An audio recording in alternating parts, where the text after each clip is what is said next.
Hi, Dr. Martin. So today I'm going to be talking about problem 5.5, Battle of the Sexes. So first I'm going to start out by opening my GeoGebra Classic app. It's loading.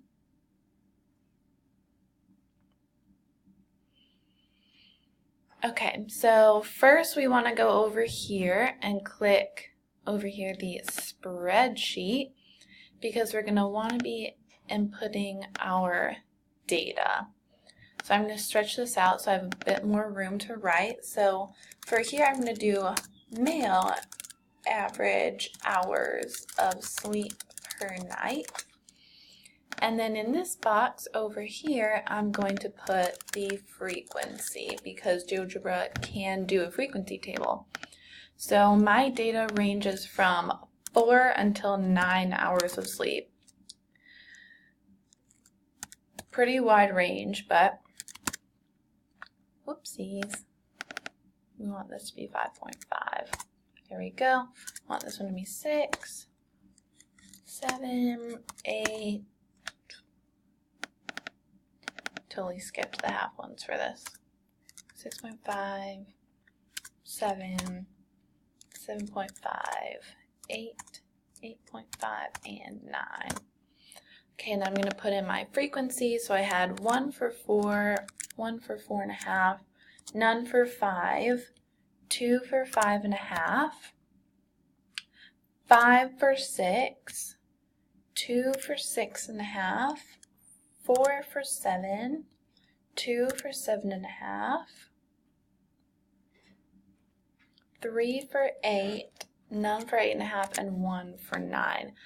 So that's our male data. So now over here, I'm going to do our female data in a different one. Just labeling my table so we know what this is talking about. And then this one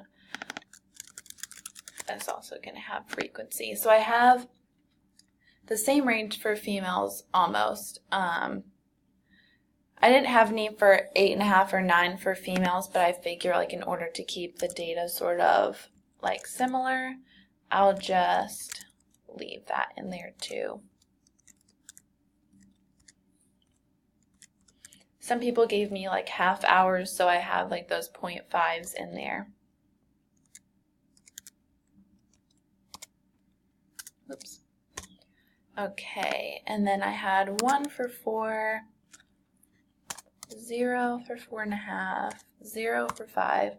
My female data was much more condensed, so I had 4 for 5.5, 4 for 6, 3 for 6.5, 6 for 7, 2 for 7.5, 1 for 8, and then none for either one of these. Yeah. So this is my data for all of these. So now we want to make our statistics for it so we can sort of see like averages and all that kind of stuff. So what we're going to do is we're going to highlight the males first. So that's going to be my sample 1, and we're going to click over here on this button and click one variable analysis. And that is going to give us this bar chart that shows like all of the hours. You can see 6 is pretty popular, and then by clicking this sigma button up here, it shows us all the stuff about this, which is pretty cool. What we can do over here in this little area that has a chart, we can do probability calculator, and instead click statistics so that we can start inputting our data. And so for this, we want a t-test different of means. So as my null hypothesis, I'm going to choose that there's no difference between the average sleep hours, and then for the alternative, I'm going to say there is a difference.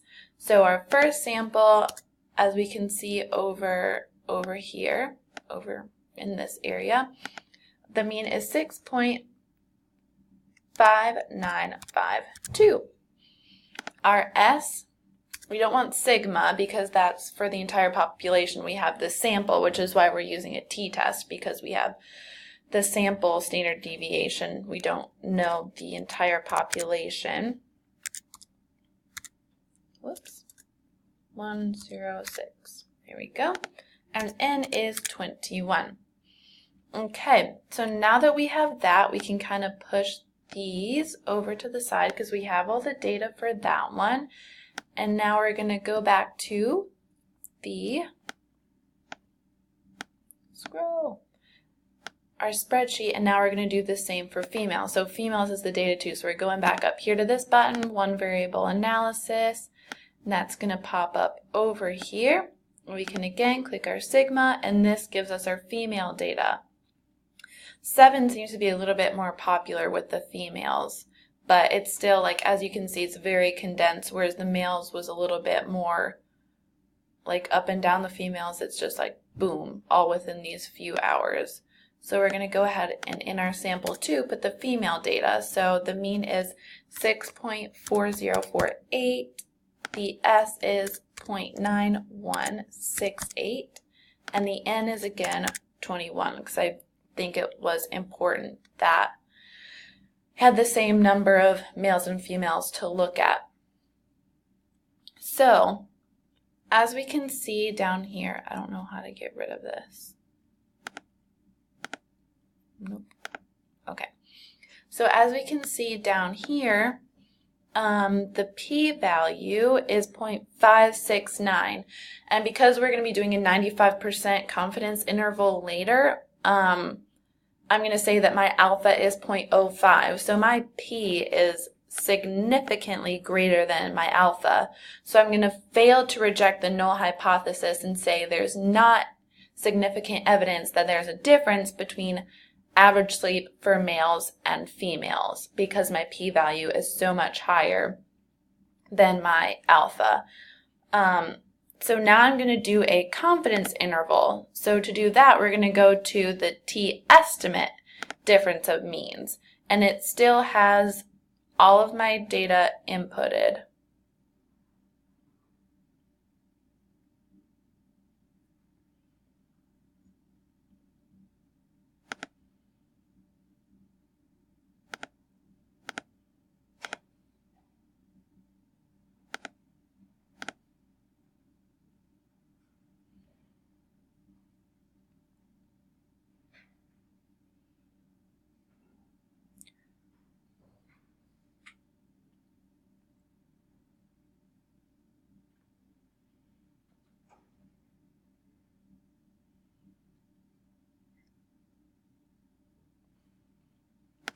I want to put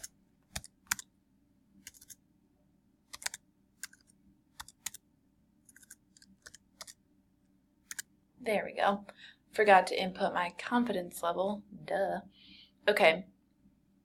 So if we look down here at the interval, we can see that we have 0.19 plus or minus 0.67. So if we have 0.19 plus 0.67, we're going to have a positive number. And if we have 0.19 minus 0.67, we're going to have a negative number, which means that 0 falls within that confidence interval, right? We can see over here it calculated our lower limit and the upper limit. So 0 is between there. So since 0 is in our confidence interval, like, we can sort of say that it is possible that the difference of means is 0 because 0 falls within our confidence interval. So I am comparing mine to Bailey's. So let me pull Bailey's up right here. I've got all of her stuff. So Bailey, for her males, her mean is 6.28, and for her females, her mean is 7.009. And with her GeoGebra results that we can see over here, her p-value is 0.00037. So her p is way less than her alpha. So I'm sure that she rejected the null hypothesis and said that there is statistical evidence or sufficient evidence that there is a difference between male and females, because as we can see in her interval, for her confidence interval, 0 is not within her confidence interval. So it wouldn't make sense to say that 0 could be possible as the difference between the means when 0 is not in her 95% confidence interval.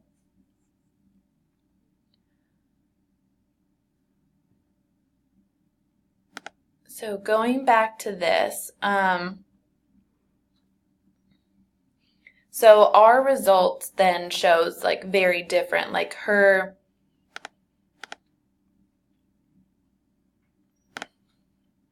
my P is 0.57 basically, and her P was basically 0. So we have a very different p-value, which means our data is very different. Like my data showed there probably isn't a difference, and her data showed that there probably is a difference. Coming up with the hypothesis at the beginning, right, like I would say that it isn't going to show that there's going to be a difference, an assumption at the beginning, because, right, one's 0.66 and 6.6 and the other one is 6.4. So that really isn't much of a difference, even though the female data is a bit more condensed, showing by like the standard deviation of the males. The females is a little bit more close together, but still the mean isn't very far off for either of them. So it makes sense that my p-value is so high and that I would fail to reject the null hypothesis, where Bailey's data, one of her means was 6.3 and the other one was 7.0, so there's a bit more of a difference within her data, so that her p-value does make a little bit more sense that there would be a difference between male and female hours of sleep on average per night. So part D says to discuss the advantages and disadvantages of both hypothesis tests and confidence intervals in conveying information related to the study. Advantages with this is it gives you like your means and your standard deviation, so you can sort of see sort of how different your data is, and doing like the hypothesis test, you can sort of like, it's easy to make an inference about sort of the results and what you might say is the results given like a p-value and all that kind of stuff, so you can compare it to your alpha. So that is an advantage. It's sort of easy to make, especially with this GeoGebra technology, it giving you your p-value. You don't even need to calculate it based on the t-value, which is what the t-value is for. It's used to calculate the p-value, but GeoGebra does that for us. So yeah, the advantage of using this GeoGebra gives you your p-value, and it makes it very easy to compare to your alpha value so that you can make an inference on your data. A disadvantage is, at first I was a little bit confused on like how to interpret the data, because like with this test, I haven't actually I don't think I've really ever seen a p-value that high based on like statistics courses I've taken. So when I saw this p-value, I was like, what is that supposed to mean? Like I started pulling out t-tables, trying to use this t-value to find a p-value, because I like wasn't quite sure if that one was right. But using this p-value, it is very high, so I guess like it makes it a little bit more sure that there's probably not a difference between them, just because my p-value is so high. So it was a little bit of a disadvantage, like sort of seeing that p-value and being a little bit overwhelmed. And then with the confidence interval, like it's nice to see your lower limit and your upper limit, so you can see where your if your null hypothesis fits in with that. And my null hypothesis does fit within my interval, so it's sort of easier to see if my hypothesis test and my confidence interval go together, because you have the right conclusion if both your hypothesis test and your confidence interval both relay the same message and both sort of have the same conclusion, which is really nice. All right, I think that's the end. Thanks, Dr. Martin. Bye.